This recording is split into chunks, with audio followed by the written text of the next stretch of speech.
going on, Falcons fans? Logan here. Welcome back to Rise Up Rundown. And if you're new here, welcome. All right, so it's time to go over your mailbag questions. And just like every other video, if I have not gotten to your mailbag question, I apologize in advance. These are the questions that I received before I started recording. But these are really good questions, and most of them are from my good friend Archangel. So I thank each and every single one of you guys for your questions. And let's get straight into it. ExpoBT886 asks, who was the Falcons' best draft pick over the past 3 years? Ooh, you have to really think about that one. The past 3 years. Meaning from 2020 and beyond, I guess. AJ Terrell was a good pick.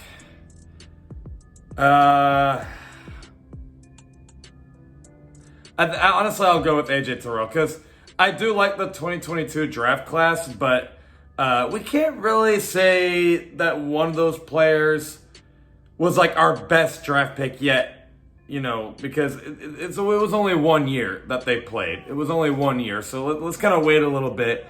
Kyle Pitts, I want to say, was our best draft pick, but did have a down year last year, so we'll just have to hopefully get him going, and can't obviously say anyone from 2023. So I feel like it would have to be AJ Terrell. Archangel asks, what are you more excited about, the defense or the offense this year? Oh, easily the offense. I think the offense is, well, okay, I take that back. Not easily, because the defense has some exciting things going for it too.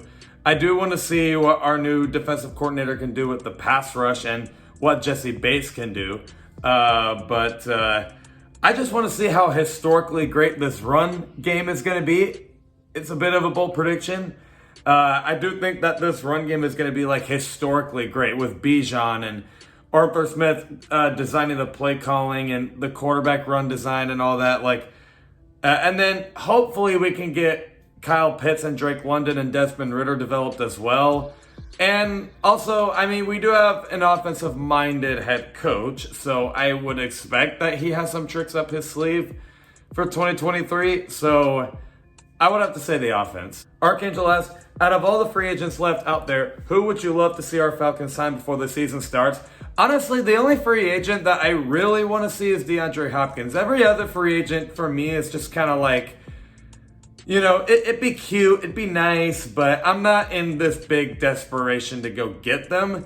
DeAndre Hopkins is the only player out there to where I genuinely believe he would be a good fit for the Falcons. And I know that's pretty obvious because it's DeAndre Hopkins, right? Like, he just kind of speaks for himself. But if you're trying to develop Desmond Ridder and you're also trying to develop these young receivers and you want to make the playoffs in 2023, don't you maybe think that DeAndre Hopkins would be your best fit, Terry Fontenot? Like, I don't know. I mean, they have the money. He's obviously chasing money than he is this Super Bowl contending team, or at least it looks like it. I don't know. But I don't know.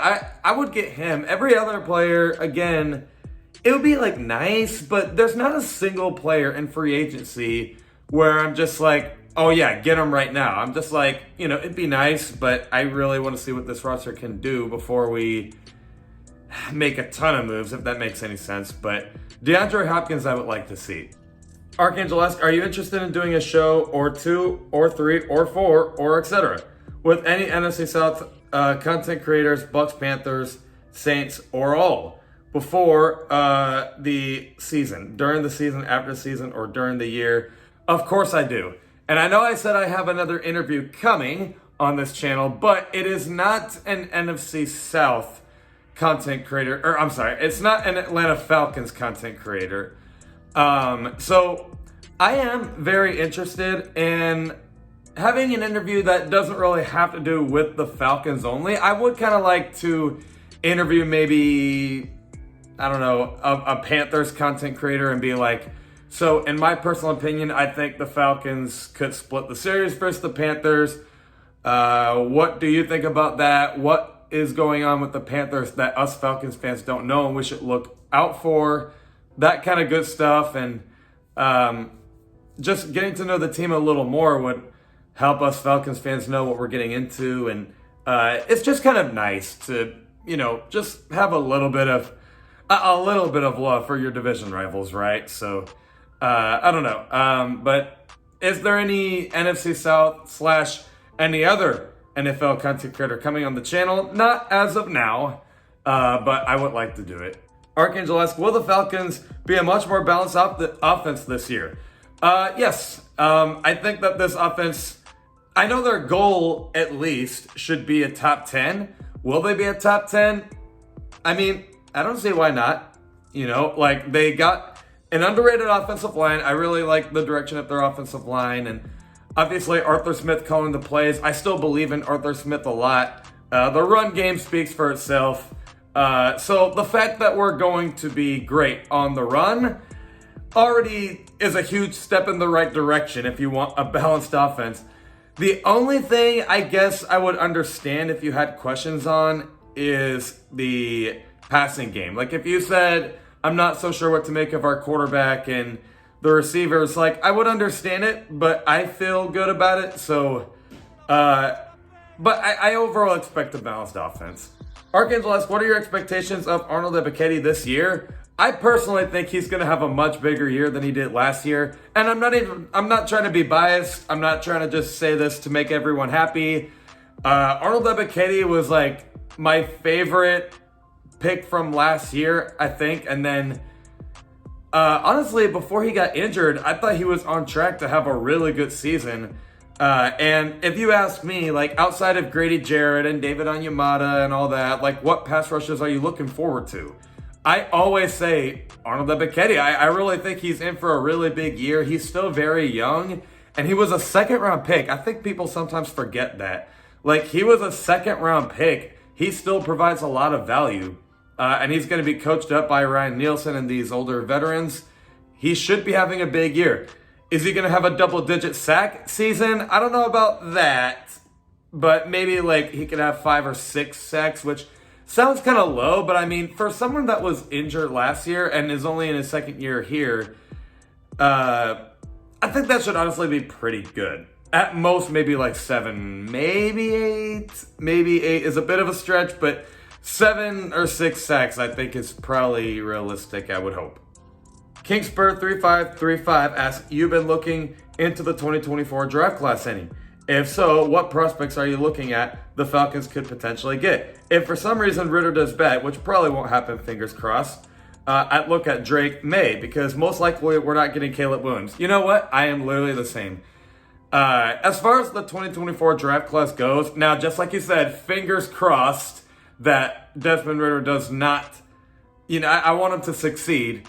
But if he does not do well, there's no way we're going to get Caleb Williams. There's just no way. Unless Terry Fontenot makes some magical trade up to get him, or if there's like this off-field drama that happens and the Falcons believe in him, I guess. As in, like, you know, maybe Caleb Williams has random off-field drama and he dips down and the Falcons get him, but I don't know. I'm not expecting that. But Drake May, you know, we built the team around Drake May if he's wondering if we can get him. Because, like, you know, when you draft a quarterback, you always kind of have to be careful when you do it. I think a lot of teams that drafted a quarterback before they had a team, that's why most of those quarterbacks failed. Like, Jameis Winston and Marcus Mariota. I mean, I guess those teams, they didn't, like, suck per se, but I do think they could have helped their quarterback a little more than they actually did. And I do think that's why Marcus Mariota and Jameis Winston failed. And Sam Darnold didn't really have a good team around him. You know, Baker Mayfield, well, I mean, I guess Baker Mayfield kind of had a talented team around him when he was on the Browns. But, yeah, you have to be a little careful when drafting a quarterback. You always want to make sure you have a team before you get a quarterback. And I think the Falcons do have a team. I really do. I think this is playoff potential. And Drake May would be on a pretty good team. Archangel asks, which players will be on the bubble after this year if they don't play their best, in your mind? I would say this one's kind of sad, but I do think Calais Campbell could possibly be one of those players because, I mean, guys, like, for football standards, 38 is pretty old. 38 in general is kind of young, but if you're playing football, I think that's kind of old, and he hasn't really been the same. I would think that the Falcons probably want to add more youth. So if Calais Campbell doesn't perform well, I mean, maybe they would keep him for another year, but that's it. Jeff Okudah, I think, would be on that bubble. I don't really see if Jeff Okudah could stay if he doesn't perform well. I can see Richie Grant being replaced pretty soon if he doesn't play well. Michael Walker, I can see being replaced. Maybe Caleb McGarry, because to be fair, last year was his only real true elite year. The years before that, it's not like he sucked per se, but he was not like he was last year. So I can kind of see Caleb McGarry getting, released or something. And then Desmond Ridder, I don't know if he'd be I don't know if they'd get rid of Ridder, but I don't think he'd be starting. And then I guess that'd be it. Cordero Patterson, maybe. There's a lot of players that I can see being cut. Obviously, we're hoping that none of them do. But those are probably the players. Do you have enough confidence in our open with Ridder that when we run into a run-stopping defense, that Ridder can still get the job done and win us games? Yes and no. And here's why. I know Desmond Ridder, this isn't his first year in the NFL, but to me, I view it as it is because we saw such a small sample size of him last year. He didn't truly get a chance to see what the NFL was like. And so if our run game does get stopped early in the season, versus the Jags and versus the Lions, Packers, I'm talking about early in the season, I don't know how confident I feel in Ridder, only because he just hasn't really had that much experience in the NFL. I think it's going to take some learning curves. But later on in the season, when we're playing, who are we playing late in the season? The Colts or the Bucks or the Panthers again. I'm not saying it'll be easy for Ridder to get a game-winning drive or anything, but I'm simply saying that I feel more confident than I did early on, which is why I guess it's a bit of a spoiler alert as to some more schedule predictions that are coming out for this channel. By the way, there are more schedule predictions coming out, and there's more interviews with schedule predictions coming out, but part of the reason I don't really think the Falcons could get 12 wins is because we do have, quote unquote, a first year quarterback. Not really, but it feels like it. And then a first year defensive coordinator. I don't think that to start the season they're going to be super hot, barring some miracle. So that's why in the beginning of the season, not really. I think they're going to have to learn some stuff. But later on in the season, I think they'll develop, and I think they'll be just fine, and we should still have a winning season. Archangel asks, will Bijan Robinson be as good as or better than Ladanian, Tomlinson, or Adrian Peterson in your humbled opinion? Ooh, man, I want to believe it, because those are Hall of Fame running backs we're talking. And man, people really, really believe in Bijan. And I see what they mean. I do. I see what they mean in Bijan Robinson. And if there was any team to make him that good, I do believe it is the Falcons. Arthur Smith loves running the football. I even think he's got a talented team to block for him. The offensive line and even the receivers are good at run blocking. So it's possible. I don't know if I'll go that far yet. I think for now, I'll say that Bijan's going to be great in his year one. Great. Get near 2,000 yards for his rookie season. Better than LT and Adrian Peterson? I need to see a little more, but I think it's possible. Archangel asks, are you concerned any about this wide receiver core? Honestly, a little bit. I think it is our weakest link on the offense if Desmond Ridder doesn't work out. If Desmond Ridder doesn't work out, then obviously our weakest link would be quarterback. But this receiver room, I'm not saying it sucks per se, but I do think you could do a little better. Scotty Miller and, why do I always forget? Mac Hollins. I like those signings. I was okay, that's pretty cool. They're better than the receivers we had last year. And I think they'll be just fine. I do like Lamine Zaccheaus, but I don't think you're really, I don't think you look at those receivers and say Super Bowl bound receivers. I'm more just kind of like, we could probably make the playoffs with those guys, but if you're trying to get really far with those receivers, with all due respect, I think you could do a little better. Drake London, I believe, can be better this year, and I always believed in Kyle Pitts. And Jonnu Smith is a pretty good addition at tight end, so I think you could do a little better at receiver, but I think they're just enough to get Desmond Ridder some development and make the playoffs. Arkansas, has Kyle Pitts been a bust so far in your mind? No, I wouldn't say so. I think Kyle Pitts just didn't really, he came at a pretty bad time, to be honest with you. This kind of goes back to what I talked about with the quarterbacks. In Kyle Pitts' defense, he got drafted to Atlanta in a horrible time.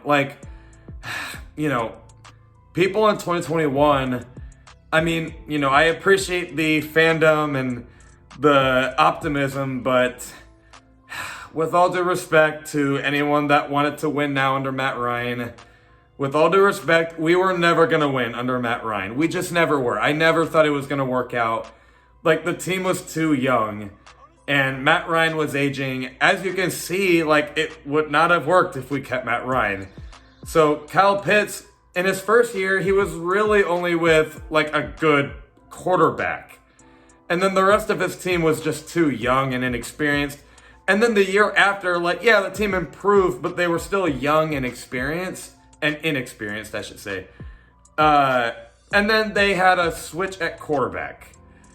So I think Kyle Pitts kind of got a bad rap. They drafted him. They needed a good player, obviously, to get a culture going and to get some sort of talent, but he was drafted at a horrible time. But with Matt Ryan, he did very well. And last year, I think he did pretty well. It's just, I wish Arthur Smith knew how to utilize him, but hopefully this year they can get him going. I think they're going to move him to receiver, so hopefully they can get a lot out of him, and it sounds like he's got a pretty good team around him, so I hope he can be a good part of the team. Archangel asks, where do you have all the NFC South teams falling at the end of the season from 1 to 4 and Rutgers? Okay, I'm so excited to talk about this one. I literally just texted my brother this one not long ago. Okay, so maybe my prediction changes when me and my brother make our prediction video in August, but at the moment, this is what I got. And this is going to be the most biased prediction ever, but I really want to explain all of these. I think these genuinely make sense.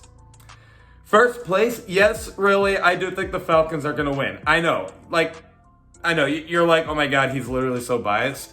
But hear me out. Obviously, the roster speaks for itself. Getting Jesse Bates, Calais Campbell, Arthur Smith as your head coach, all of that speaks for itself.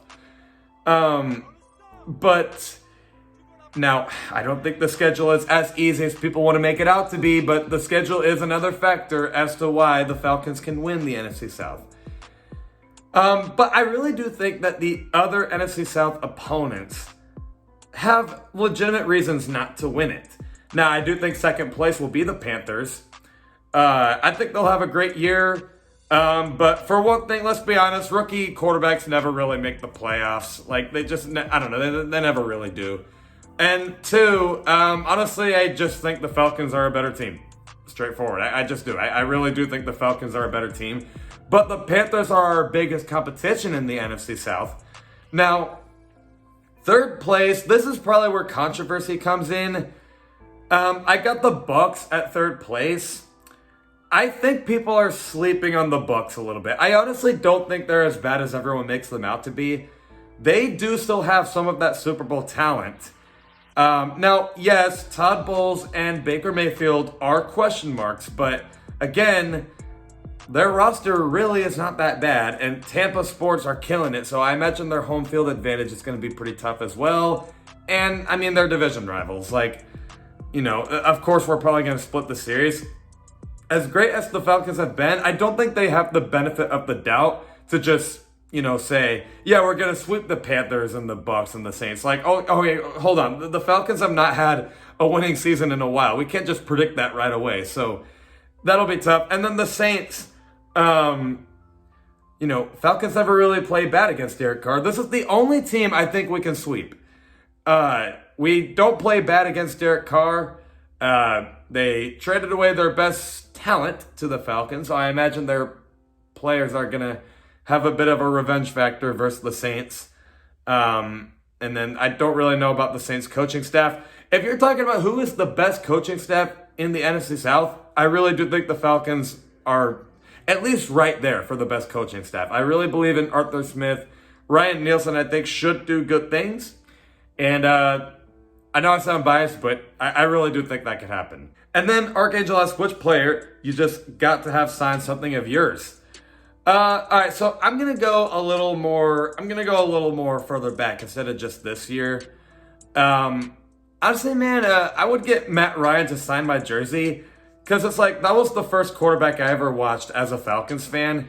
It would be really nice to have not even just your first, childhood quarterback, sign your jersey, but well, I mean, it's Matt Ryan. Like, why would you not? I think he's the most genuine Falcons player there's ever really been. And he's a Hall of Fame player. Why not? Just why not is all I can really say. But those are all the questions. Thank you all so much for your questions and support. The interview, I'm not really sure when that's going to come in yet. I'm just putting my iPad down. That probably made the camera shaky. Sorry about that. I'm not really sure when that's going to come out yet, but it'll come out soon.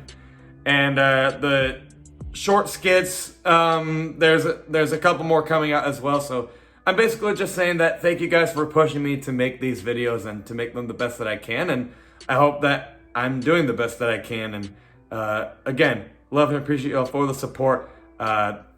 Please stay tuned for all that's coming out for this channel. I know it's the dead period in the NFL, but there's a lot coming. But stay safe and rise up.